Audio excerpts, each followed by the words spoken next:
Bom dia! Bom dia, bom dia! Quem já usou o ChatGPT hoje? Já temos gente que já usou. Pois bem, pessoal, nós vamos aqui fazer a nossa abertura, as nossas boas-vindas para vocês que vieram prestigiar esse evento extremamente importante, extremamente decisivo para o futuro e o presente da experiência do cliente no Brasil, porque isso inclui conhecer melhor o que a inteligência artificial pode fazer e aquilo que nós podemos fazer com ela. E para isso, a gente traz aqui uma provocação inicial. Ao invés de trazer respostas, nós queremos trazer perguntas. E queremos ver se seremos capazes de tentar encaminhar algumas das respostas a essas perguntas ao longo desses 2 dias. Eu espero que vocês participem ativamente de tudo que esse evento vai proporcionar. Nós tivemos muito cuidado com a curadoria, nós tivemos muito cuidado com a montagem dos painéis, com a química dos palestrantes e com uma série de cases que mostram o grau de evolução da inteligência artificial aplicada à experiência do cliente. Para isso, nós vamos explorar um pouco dessa nova gramática do poder. O que significa exatamente hoje uma realidade direcionada por inteligência artificial? Então, nós vamos trazer 5 perguntas para vocês percorrerem a jornada do IACX 2026. Nesse sentido, vale a pena a gente entender que a inteligência artificial, ela saiu do laboratório, ela não é mais uma tecnologia, e sim uma linguagem de negócios. Tá? O que está em disputa agora não é apenas produtividade, é quem decide e como decide, com base em que verdade ele decide, com que dados ele decide. E isso faz toda a diferença, porque até então, nossa abordagem de dados era puramente amostral, e hoje nós não precisamos trabalhar com a amostra, nós podemos trabalhar com o todo, podemos processar e estruturar informação. Pois bem, esse IACX, olha só, eu já estou até me enrolando aqui, né? Acontece no momento em que a experiência do cliente não é um diferencial. Ela ocupa hoje um campo de disputa entre conveniência, confiança e responsabilidade. Pois bem, é óbvio que a inteligência artificial está no palco de qualquer evento. Tá? Não existe evento hoje onde este assunto não seja discutido de múltiplas formas. Porém, nós estamos criando uma nova polarização. Então, nós vimos que no SXSW deste ano, tá? Que nós cobrimos, curiosamente, utilizando uma série de robôs, tá? Para que a gente pudesse ver como o evento era percebido mundialmente e não apenas com o nosso viés, nós pudemos perceber que existe hoje uma grande dicotomia, uma polarização, tá? Com relação à inteligência artificial. Esta polarização divide os fatalistas, aqueles que acham que a inteligência artificial vai acabar com a humanidade, via de regra, e os reformadores, que na verdade acreditam que a inteligência artificial pode reformar, modificar o pensamento humano. E é nesse balanço que a gente precisa tentar encontrar serenidade para entender como de fato utilizar essa tecnologia com eficiência. E é claro que a gente precisa entender como que estes reflexos dessa discussão, desse balanço, dessa polarização, se adaptam ao negócio, tá? Principalmente quando a gente considera tudo aquilo que envolve a experiência do cliente. A automação, a humanização, produtividade, governança, pressão por resultados e assim por diante. Tá? Quem aqui conseguiu entregar o resultado esperado no quarto passado? Pois é, a gente tem um desafio aqui, né? Bom, o que a gente precisa entender? Que a internet em si, por conta da inteligência artificial, está mudando. Ela não é mais uma internet onde a gente busca a informação, é uma internet que tenta nos trazer respostas prontas. Isso quer dizer que o nível de busca hoje, ele está mudando de maneira muito acelerada, porque nós estamos atrás de respostas, não estamos atrás de exploração, e isso vai impactar muito a forma pela qual a gente decide. Logo, as plataformas, os aplicativos, os negócios tendem a funcionar como mediadores de decisão e mediadores de resposta, porque hoje estamos redefinindo a confiança. A nova confiança significa que, para além de reviews, para além das opiniões coletivas, o que importa é até que ponto podemos obter boas respostas nas nossas interações com a inteligência artificial. Em resumo, qual será o papel das escolhas humanas quando as respostas vêm de bandeja por conta da nossa interação com a inteligência artificial? É o que eu chamo de mediação concentrada, e é por isso que isso traz um grande impacto na experiência do cliente, na medida em que a gente precisa entender que os sistemas vão interpretar, vão recomendar, vão filtrar, vão negar as nossas escolhas e até podem conceder escolhas novas. Percebem que isso é diferente? Como é que você vai poder fazer com que o cliente experimente um produto novo se você está absolutamente viciado ou tentado a escolher aquilo que lhe propõe? É uma coisa meio elementar. Quem aqui escuta passivamente o seu Spotify? Deixa a playlist correndo. Ou deixa que o Flow vá recomendando para vocês as músicas que vocês fazem. Isso é absolutamente normal. Mais de 70% dos brasileiros seguem as recomendações dos seus streamings de vídeo, por exemplo. Isso quer dizer o seguinte, que as pessoas não querem ter o trabalho cognitivo da escolha. E é isso tudo que nos leva a fazer as perguntas que não estão no radar. E essas perguntas são um pouco incômodas. A primeira delas, que tipo de dano sua empresa considera aceitável automatizar? Porque a gente precisa entender que, neste jogo em que a inteligência artificial começa a ganhar espaço e ocupa o espaço da decisão, ou seja, terceirizamos nossas decisões para os sistemas, toda automação traz essa ética embutida. O problema é quando esse dano é tratado como um efeito colateral, é uma coisa que acontece, por conta da mediação da escolha. Ou seja, será que poderemos melhorar a nossa característica de antifrágil, que é um estágio posterior à resiliência, poderemos melhorar com os danos que a nossa relação com os sistemas irá proporcionar? Quem arrisca essa resposta? Segunda pergunta, quem ganha poder quando você liga uma inteligência artificial? Quando você sobe um sistema dentro da sua corporação, da sua empresa, seja para se relacionar com o cliente, seja para poder mediar conflitos dentro da corporação, seja para melhorar processos e assim por diante. Quem define a prioridade? Quem classifica o risco? Quem aparece e quem desaparece? Quem é atendido quando entra no loop? Ou seja, quando vários de vocês querem interagir com a mesma empresa, qual de vocês será o prioritário? Quem ficará rodando, sem ter a possibilidade de obter uma resposta a curto prazo? E, principalmente, quem decide sem precisar se explicar? Esta é uma pergunta muito fundamental, porque não podemos mais crer que a inteligência artificial é uma coadjuvante. Ela é a decisora.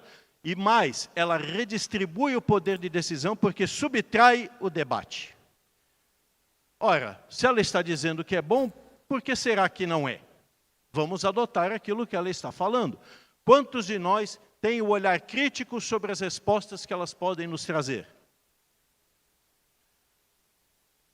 Qual parte do seu negócio depende da opacidade? Ou seja, aquilo que deve ser não tão clarificado, aquilo que não necessariamente precisa conhecer a luz do sol. Um preço difícil de explicar, por exemplo, uma forma de garantia que não estava exatamente explícita num contrato de crédito, um score que é impossível de você contestar. Por exemplo, você vai lá ver o seu cadastro positivo e você tem uma série de atributos que, de repente, você gabarita todos eles, mas o seu score não é aquele que você esperava. Por que esse score não traz o que se espera? Porque, na verdade, ele é produto de um algoritmo que faz cálculos que você desconhece. A jornada é fluida demais para ser transparente, ou seja, parece que é tudo tão conveniente, tudo tão simples, tudo tão rápido, mas, na verdade, há aí pouco espaço para que você possa fazer contestação ou crítica. Os nudges invisíveis, e há muitas plataformas, particularmente as plataformas de gamificação, as plataformas de apostas, usam muito desses nudges, dessas formas de estímulo à percepção, até mesmo para a mudança de percepção. A complexidade que só beneficia um lado da mesa.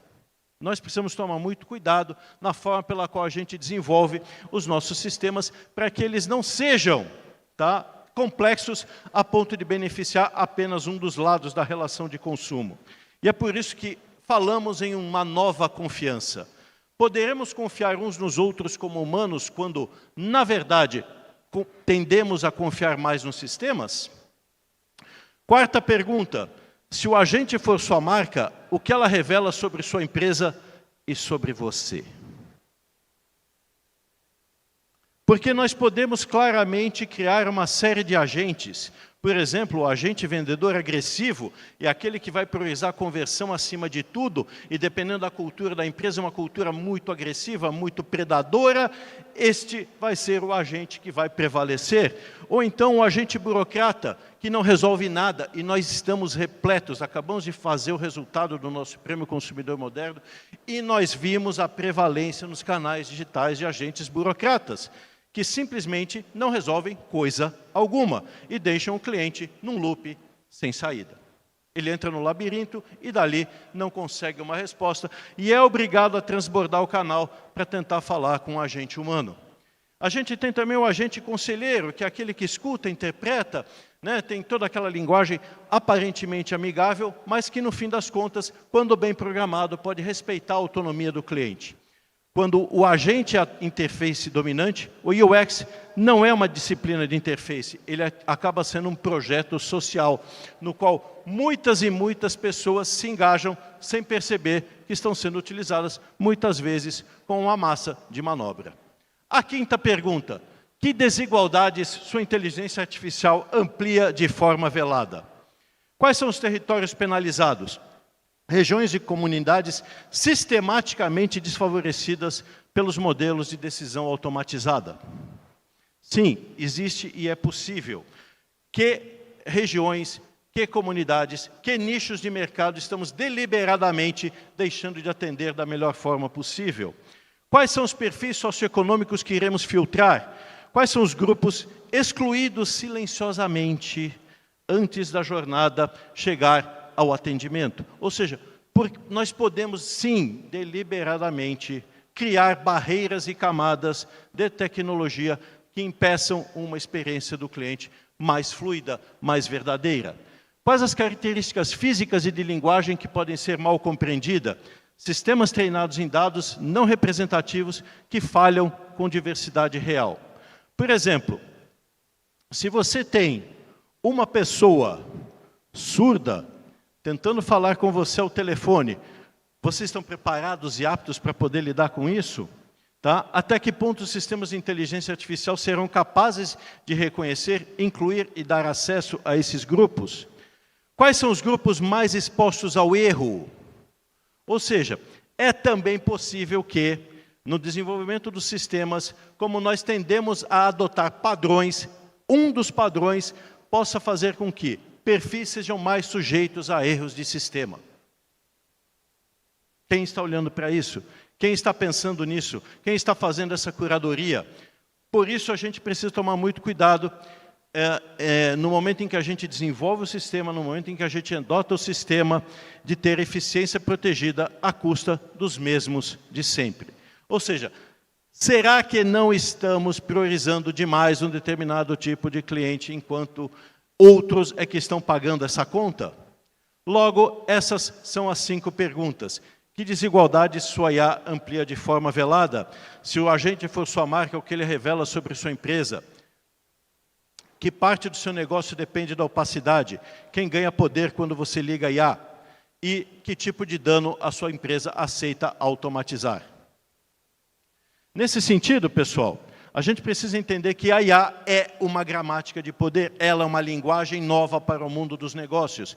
Quem está escrevendo as regras invisíveis do relacionamento com o seu cliente? Mas, A experiência do cliente vai se tornar uma experiência de sistemas? O que significa a tal da IA agêntica? O que significa o tal do CX agêntico? Nós temos boas respostas para isso? Estamos fazendo essa curadoria? Sim, a nossa intenção aqui é entender que estamos consolidando o que se chama de seleção induzida.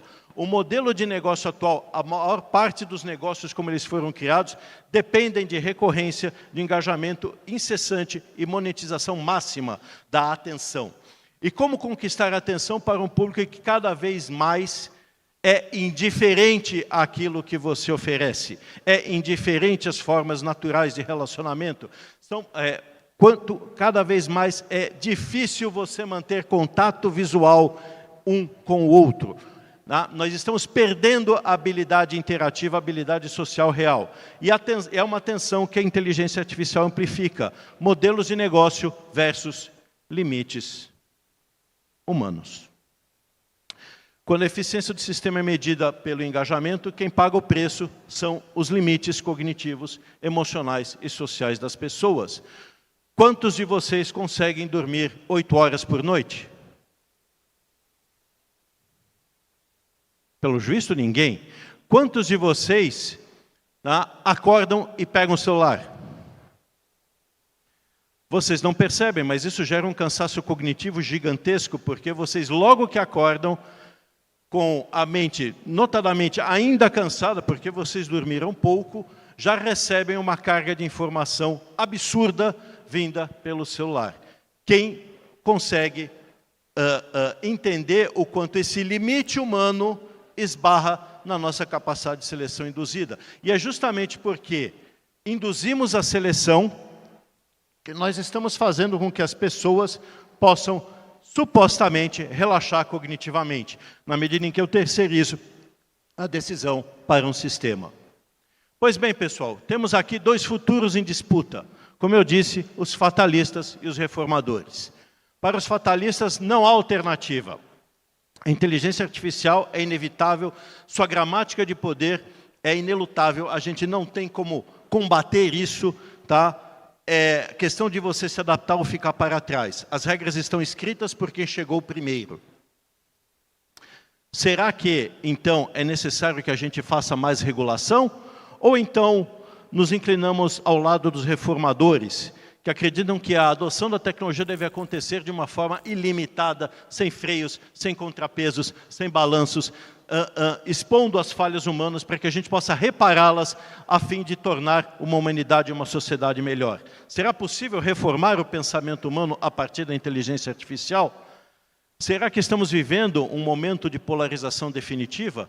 Essas são as questões que eu queria endereçar para vocês, para que vocês possam discutir ao longo desses 2 dias e entender de que forma conseguimos traduzir inteligência artificial em algo mais humano, mais flexível, mais adaptável, mais de acordo com todo o potencial que a humanidade demonstrou até os nossos dias. Quem quiser pode continuar a apresentação, pode continuar a conversa comigo aqui no LinkedIn e assim por diante. Muito obrigado.